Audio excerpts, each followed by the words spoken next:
Assalamualaikum warahmatullahi wabarakatuh. Semangat pagi anak-anak, tetap semangat meskipun belajar dari rumah. Pada pertemuan kali ini kita bertemu lagi dengan saya, Pak Eko, dalam mata pelajaran Pendidikan Agama dan Budi Pekerti.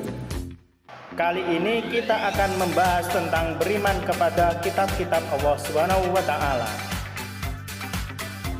Oke, lebih jelasnya perhatikan keterangan berikut ini.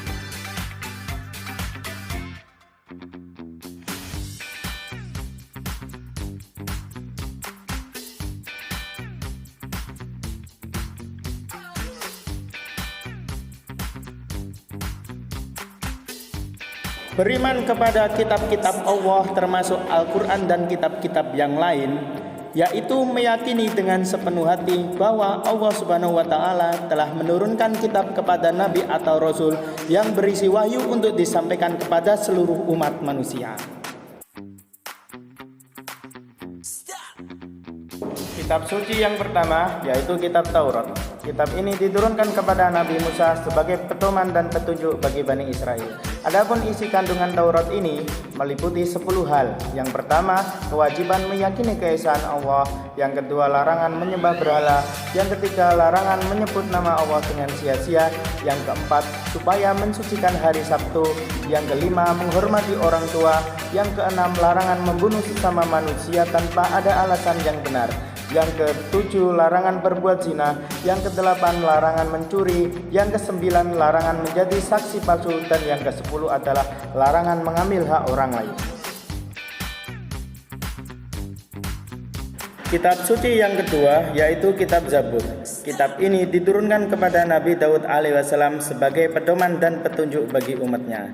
Kitab Zabur disebut juga kitab Mazmur, berisi kumpulan nyanyian dan pujian kepada Allah atas segala nikmat yang telah dikaruniakannya. Selain itu berisi zikir, doa, nasihat, serta kata-kata hikmah. Menurut orang Yahudi dan Nasrani, kitab Zabur sekarang ada perjanjian lama yang terdiri atas 150 pasal.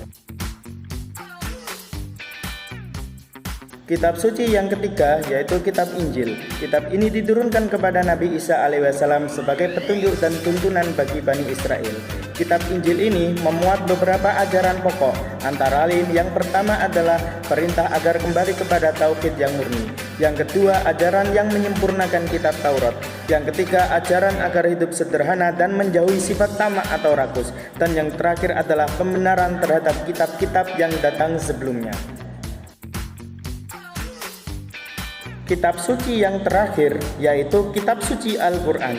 Kitab suci Al-Quran diturunkan kepada Nabi Muhammad SAW untuk dijadikan petunjuk dan pedoman bagi seluruh umat manusia, bukan hanya untuk bangsa Arab.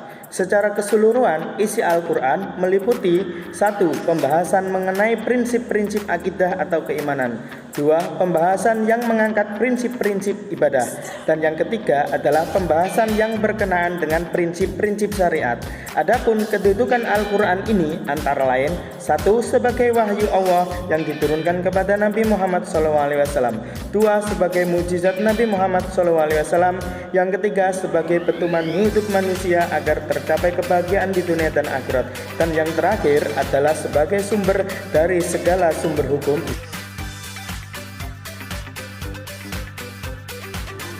Sekian penjelasan yang bisa Pak Eko sampaikan pada pertemuan kali ini.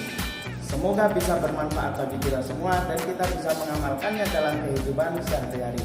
Tetap semangat, jaga kesehatan. Akhir kata, Assalamualaikum warahmatullahi wabarakatuh. Stop!